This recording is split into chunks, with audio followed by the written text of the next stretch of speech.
추가 경정 예산안 정말 자주 듣는 이야기 중에 하나입니다. 선거철 있을 때마다 이 얘기는 꼭 나오는 것 같아요. 지금은 또 조기 대선 가능성도 있기 때문에 또 나온 건지도 모르겠는데 이전과 다른 점도 있긴 합니다. 정부가 먼저 제안하고 나섰다는 점이죠. 그런데 여기에는 어느 정도 조건이 달려 있습니다. 여야가 동의한다면 부처 협의를 진행해 추경안을 제출하겠다. 조건 아닌 조건 같은 게 달려 있죠. 여야 어제 지도부가 원내대표들끼리 회동을 했는데요. 기싸움만 벌이다가 빈손으로 회동을 마쳤습니다. 참 한가한 사람들입니다. 이런 계속 이야기 나오는 추경, 이번에는 정말로 추진될 수 있을까요? 어떤 변수들이 있을지 고민해 보도록 하겠습니다. 주원 현대경제연구원 경제연구실장 전화로 연결하겠습니다. 실장님 나와 계십니까? 네, 안녕하십니까? 예, 안녕하십니까? 부처들로부터 예산 요구안을 받지도 않았는데 여야가 동의하면 안을 제출해 줄게. 이런 상황은 조금 색다른 것 같긴 해요. 이런 적 보신 적 있습니까? 아니요, 경험한 적은 거의 없는 것 같고요. 예. 그러니까 예산 편성권은 정부에 있고, 즉 기재부에 있고, 예산 심의권이 국회에 있는데 금액을 이렇게 먼저 정치권에 던져놓는 거는 저도 본 적이 거의 없다고 좀 생각이 됩니다. 네. 이번에 진짜 금액까지 나와서 필수 추경이다 이런 이야기까지 나왔는데 그동안의 정부의 반응은 추경 관련해서는 조금 뜨뜻미지근한 반응이었어요. 아무래도 이렇게 입장 바뀐 거 산불이 영향을 미쳤다라고 봐야겠죠? 그동안 이제 정부가 기존 예산안, 작년에 통과됐던 본 예산은 이제 신속 집행하고 예. 상반기 조기 집행률을 사상 최고 수준으로 높이겠다고 그걸 입장을 고수를 했었는데 사실 이제 그 정부의 그 생각은 뭐냐면 상반기 조기 집행률을 거의 67%, 70%까지 올려버리면 예. 하반기쯤 재원이 없잖아요. 그렇죠. 사실은 추경은 필요합니다. 이거 산불이 아니었어도. 네, 예. 그런데 이제 그동안에 계속 기존의 본 예산을 집행하는 걸 우선이라는 입장을 고수했는데 이제 엑시트 전략이 필요한 거죠. 그래서 이제 물론 이제 이번 산불의 피해 규모가 어마어마하기 때문에 예. 추경은 필요하고 그래서 역시 이제 정부도 이번에는 기존에 이제 고수했던 전략에서 좀 벗어나서 추경을 할 필요성을 한 걸로 생각이 됩니다.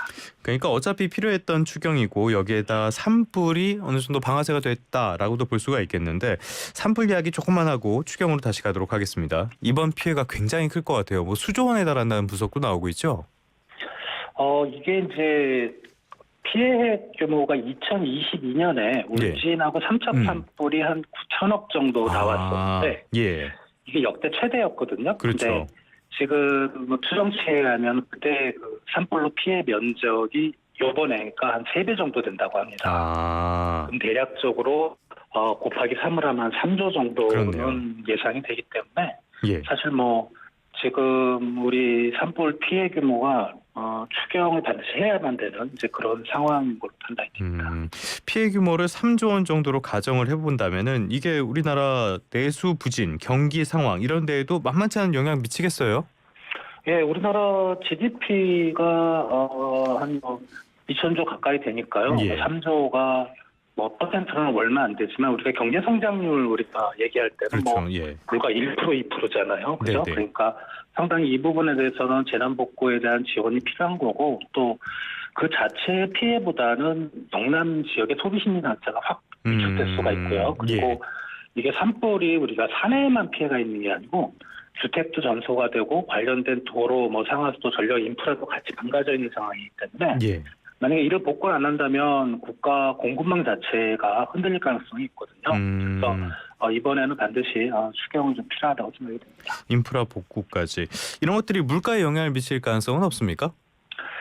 물가는 사실 수요 쪽 요인이 상당히 좀 중요한 거라 그쪽에 만약에 이제 공급망에 큰 차질이 있다면은 이제 공급 쪽에서 인플레이션 압력은 높아질 수 있지만 지금 산불 피해 자체로는 그리고 이제 봄철이기 때문에 만약에 이게 이제 우리가 농산물이나 인산물을 수확하는 그 시기가 집중되는 가을이라면 모르겠는데 네네. 아직은 그렇게 크게 인플레이션 압력은 없는 걸로 생각이 됩니다.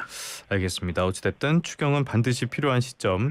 정부에서 그래서 이름도 필수 추경이다 이렇게 붙여서 제안을 한 것 같은데 얼마나 어떻게 쓰겠다는 겁니까?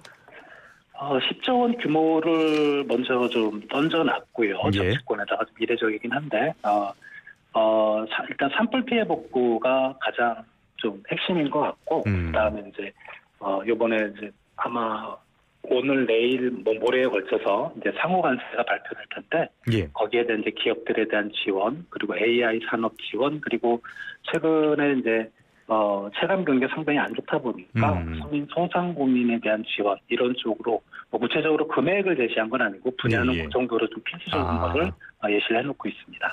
이런 측면에서 10조 원 정도는 필요하다라고 이야기를 했다. 그런데 쓰이는 데가 굉장히 많아요. 피해 복구도 있고 통상 리스크도 있고 그러다 보니까 지금 야당 쪽에서 주장했던 35조 원 이거는 별로 중요하지 않다고 쳐도 한국은행에서도 15조에서 20조 원이 필요하다 이렇게 이야기를 했었거든요. 이런 차이가 있는 부분은 어떻게 보십니까? 야당에서 주장했던 35조 원 같은 경우는 아마 거기 이제 민생회복지원금. 네네네. 옛날에 이제 우리 가구당 뭐 개인당 얼마씩 나눠줬잖아요. 예. 그러니까 어떤 내수를 부양하기 위한 그런 규모는 좀 빠져 있는 것 같고 말씀하셨던 한국은행의 15조에서 20조가 필요하다는 것보단 작은데 사실 개인적으로는 야당의 추경 규모는 이제 경제를 바라보는 철학이 다르기 때문에 뭐 그럴 수 있다고 보는데. 예. 한국은행의 추경 언급은 개인적으로 그렇게 좋게 보진 않고 있습니다. 왜냐하면 이제 그때 15조, 20조를 얘기했을 때 어떤 상황이었냐면 한국은행의 금리 인하탄이 많이 늦어서 내수 경기가 그렇죠. 침체가 됐었다.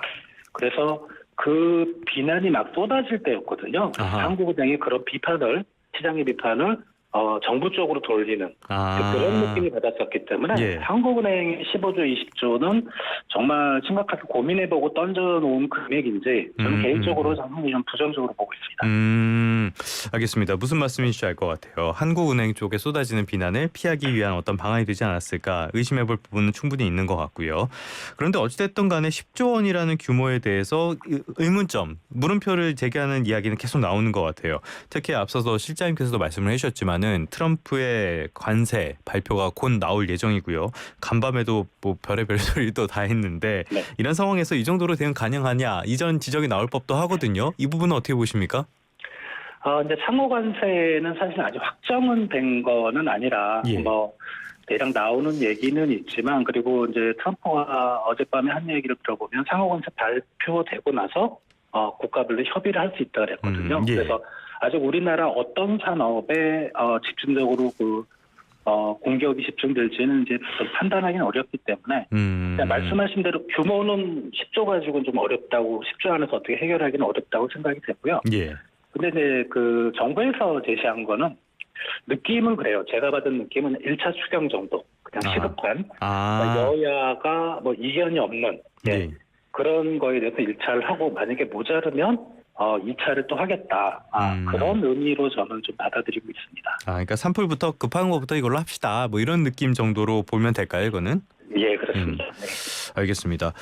지금 상황이다 보니까 여러 가지 논의들이 오가는 것 같은데 조금 전에 실장님도 말씀을 하셨지만 야당 쪽에서는 지금 지역 화폐라든지 민생 회복 지원금이라든지 이런 이야기들을 하고 있어요. 그러니까 말씀하신 대로 철학이 다른 건데 한쪽에서 특히 야당 쪽에서는 전 국민 지원 그리고 반대쪽에서는 선별 지원을 이야기하고 있단 말이죠. 실장님은 어느 쪽에 조금 더 무게중심이 가 계십니까? 자, 전제는 경제를 바라보는 철학은 다르지만 어느 쪽이 옳고 그름은 사실은 판단하기 어려운 것 같고 야당에서 제기하는 전국민 지원도 명분이 있다고 생각이 됩니다. 왜냐하면 코로나 때 이제 그런 지원금을 줄 때 한창 그 논쟁거리가 있었죠. 원칙적으로는 이런 경기가 나쁠 때는 취약계층이 가장 고통을 받기 때문에 취약계층 중심으로 줘야 되지만 그거를 식별을 하고 그렇게 취약계층만 하다 보면 부작용이 크다. 일단 행정력도 낭비가 될 거고 어떤 못 받는 분들이 또 불만을 가질 수도 있다. 그래서 다 주자. 이것도 일리는 있거든요. 그래서 실제로 취약계층을 이렇게 정확하게 식별하기도 좀 어려운 상황입니다. 뭐 소득도 있고 자산도 있고 여러 가지가 있잖아요. 그렇겠죠. 다만 이제 개인적으로는 취약계층을 저는 좀 우선시해야 된다. 이거는 경제가 어려울 때 말씀드렸다시피 가장 고통받는 계층이 취약계층이니까 저는 개인적으로 취약계층 지원에 좀 집중해야 될 거라고 생각이 듭니다. 역시 선별적 지원 쪽에 조금 더 무게중심을 두시는 것 같습니다.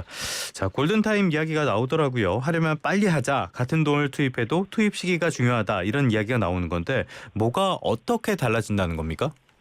사실 한두 달 좀 뭐 이렇게 늦어지더라도 그죠? 추경이 그 확보한 예산을 다 쓸 수만 있다면 우리나라 뭐 그 경제 성장률로 봤을 때는 숫자상으로는 크게 문제는 안 됩니다. 그 정부 지출 규모만큼 경제 성장에 도움이 되는 거는 맞는데요. 예.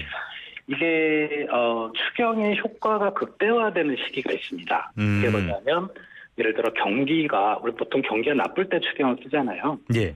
경기가 바닥으로 내려 꽂힐 때, 즉 이럴 때는 추경을 해봐야 민간 심리가 나쁘기 때문에 효과는 안 나오는데 경기가 예. 어느 정도 바닥을 다지고 반등하려는 시점, 이쪽에는 추경이 상당히 효과가 크거든요. 이게 마중물이 될 수 있는 거네요. 예, 그러니까 2월 산업활동동향 어제 나온 거 보면 동행지수 순환변동치하고 선행지수가 다시 반등했습니다. 그러니까 지금 상황하고 앞으로의 상황 모두가 반등을 했다. 예. 그리고 생산 소비 투자가 모두 이제 트리플 증가를 했죠. 물론 이제 한두 달 정도는 더 우리 경제 지표를 지켜봐야겠지만 지금 최소한 바닥에서 방향성 전환을 모색하고 있는 시점이거든요. 이럴 때 추경을 해줘야 어떤 민간의 회복력이 강화돼서 경기가 재궤도로 들어갈 수 있거든요. 그러니까 지금이 딱 추경을 해야 될 저는 적치라고 생각합니다. 그러니까 지금이 일단 바닥을 다지고 올라갈 가능성이 있는 시점 이렇게 봐도 되는 겁니까 그러면? 네, 그렇습니다. 알겠습니다. 이런 점도 고려를 하면서 국회에서 논의를 좀 잘 했으면 좋겠는데 잘 될지는 모르겠습니다. 일단 국회 논의 과정에서 서로 원하는 걸 좀 협상을 한다 그랬을 때 이런 것들은 꼭 필요하다라고 보시는 건 어떤 게 있을까요? 일단 산불에 대한 대응이고요. 그리고 두 번째로는 지금 내수 경기를 이제 반등시키는 게 가장 중요하거든요. 그게 이제 방법은 야당이 생각하는 거와 그다음에 여당이 생각하는 거는 좀 다르겠지만 아무튼 두 당 모두 내수 경기가 나쁘다는 걸 인정을 하고 있거든요. 그렇죠. 그거를 확실히 좀 해야 될 것 같고 그리고 또 말씀드리지만 사실 추경의 규모도 중요하지만 지금 중요한 건 타이밍입니다. 지금 그래서 물론 이제 각 당의 입장도 있긴 하지만 좀 더 국민을 생각하는 마음에서 이번엔 내가 져준다. 조금 한 발씩 좀 물러서서 좀 급한 것더라도 좀 먼저 빨리 국회에서 처리를 해줬으면 하는 생각입니다. 그러게요. 정치는 타협의 기술인데 특히 22대 들어와서는 정말 그런 모습을 볼 수가 없는 것 같습니다. 이번에는 좀 민생을 위해서라도 조금씩만 양보를 했으면 좋겠고요. 끝으로 이 부분 좀 짚어보도록 할게요. 어제 원달러 환율 많이 올랐어요. 지금도 보니까 1,474원 정도에서 거래가 이어지고 있는데 지금 이렇게 어제 특히 환율이 많이 오른 배경 뭘로 보고 계십니까? 일단은 트럼프 리스크가 가장 큰 것 같고요. 역시 관세로 오르게 되면 한국 경제가 치명적인 타격, 그러니까 수출 의존도가 우리가 신흥국은 물론 선진국까지 포함해서 되게 상당히 높습니다. 그러니까 수출이 안 된다면 우리나라 경제 성장은 담보할 수 없는 것 같고, 그리고 두 번째는 역시 이제 국내 정치 불확실성이 너무 길어지고 있다. 최근에 이제 CDS 프리미엄이라 해서 우리나라의 대신인도를 나타내는 지표가 갑자기 올라가고 있거든요. 그래서 그런 두 가지 요인이 아마 우리 원달러 환율을 끌어올리는 배경이지 않을까 생각이 됩니다. CDS 프리미엄은 국가의 부도 확률에다 베팅을 하는 상품이잖아요. 지금 우리나라가 그런 위험이 있다고 보는 건가요? 부도까지는 아니고요. 부도까지는 아닌데 저번 주까지만 해도 좀 약간 안정된 모습이었는데 최근에 며칠 동안 좀 계속 올라가는 모습입니다. 그래서 우리가 CDS 프리미엄이라는 용어를 많이 들었던 시기가 과거 90년대 말에 외환위기인데 부도까지는 아닙니다. 부도까지는 아니지만 그만큼 대외 신인도는 좀 떨어지는 그런 모습이라고 보시면 될 것 같습니다. 대외 신인도가 안 좋은 상황이다. 역시 트럼프 리스크가 많은 영향을 주고 있는 것 같은데 간밤에도 그 무역 장벽과 관련해서 여러 가지 발표가 나왔어요. 우리나라 관련해서도 많은 무역 장벽들이 있다라고 발표를 했는데 그러면은 상호 관세에서 역시 상당 부분 우리가 두들겨 맞을 가능성이 있다고 봐야 하겠죠. 몇 가지 이제 거기 보고서에 적시된 게 미국 쪽에서 USTR에서 30개월령 소고기 금지하고 절충 교육이라서 우리가 무기를 도입할 때 기술을 이전해야 된다는 거. 그리고 우리나라 원전에 대한 외국인 소유인데 좀 제 생각에는 마이너한 거를 지금 미국에서 건들고 있거든요. 그리고 저번에 이제 트럼프 대통령이 우리 관세가 미국보다 4배 높단가 그렇게 얘기를 했잖아요. 그거는 이번 보고서에 딱 따졌어요. 그렇게 보면 오히려 나쁘지 않다네요. 물론 이제 트럼프 대통령이 워낙 좀 변덕이 심한 예, 사람이라. 내일은 또 어떤 얘기가 나올지 모릅니다. 네. 예. 근데 지금 나온 얘기를 보면 좀 너무 마이너한 거를 계속 언급하고 있어서 잘하면 우리가 큰 피해를 입지 않을 수도 있겠냐 하는 희망 회로를 예. 좀 돌려봅니다. 이럴 때 어떻게 보면은 그 협상력이 굉장히 중요할 것 같은데 잘 물밑에서 움직이고 계시겠죠. 아무튼 간에 이런 것들도 계속 환율에 영향을 미치게 될 텐데 1,500원 넘길 가능성 실장님은 어떻게 보십니까? 개인적으로 1,500원 이상이면은 한국 경제 우리가 모르는 심각한 위기가 발생하는 거거든요. 예. 거의 국가 디폴트 같은 그런 느낌이라서 1,500원은 안 넘길 거라고 개인적으로 생각을 하는데 예. 근데 제가 뭐 외환시장 전문가는 아니지만 어떤 이제 뭐 이를 1,500이나 1,400 이렇게 뒤에가 공공으로 끝날 때는 예를 들어 1,500을 잡았을 때는 1,490원을 넘기면 반드시 1,500원도 올라가더라고요. 예, 그러니까 10 정도는 하루에 움직이는 변동폭이 커버가 되기 때문에 그래서 마지노선은 1,490원이고요. 만약에 1,490원을 어느 순간 넘는다. 그럼 우리가 1,500원대 환율도 준비를 해야 될 거로 생각이 됩니다. 어떤 준비를 할 수 있을까요, 이거? 어떻게 대비해야 됩니까? 일단은 1,500원 이상을 넘는다 그러면은 갖고 계신 달러는 다 파셔야 될 것 같거든요. 네네네. 예, 그렇게까지 거기서 더 올라가기는 어렵기 때문에 그게 아마 꼭대기일 것 같고요. 아마 우리 기업들이 이미 최근에 그런 움직임을 좀 보이고 있는 것 같아요. 자산 좀 올라갈 때까지 올라갔다 생각하고 좀 파는 모습이기 때문에 그리고 또 말씀드리지만 1,500원 이상은 정상적인 환율이 절대 아닙니다. 아니죠. 예. 한국 경제가 엉망인 건 맞지만 한국 경제가 지금 부도 상황은 아니거든요. 부도까지 갈 가능성도 크지 않으니까 일단. 그런 점들을 좀 고려해서 시장에 접근하셨으면 합니다. 일단은 일시적인 이런 가능성도 있으니까요. 이런 점도 잘 보고 계셔야겠습니다. 지금까지 주원 현대경제연구원 경제연구실장과 함께 환율 그리고 추경에 대한 다양한 이야기들 나눠봤습니다. 오늘 말씀 고맙습니다. 감사합니다.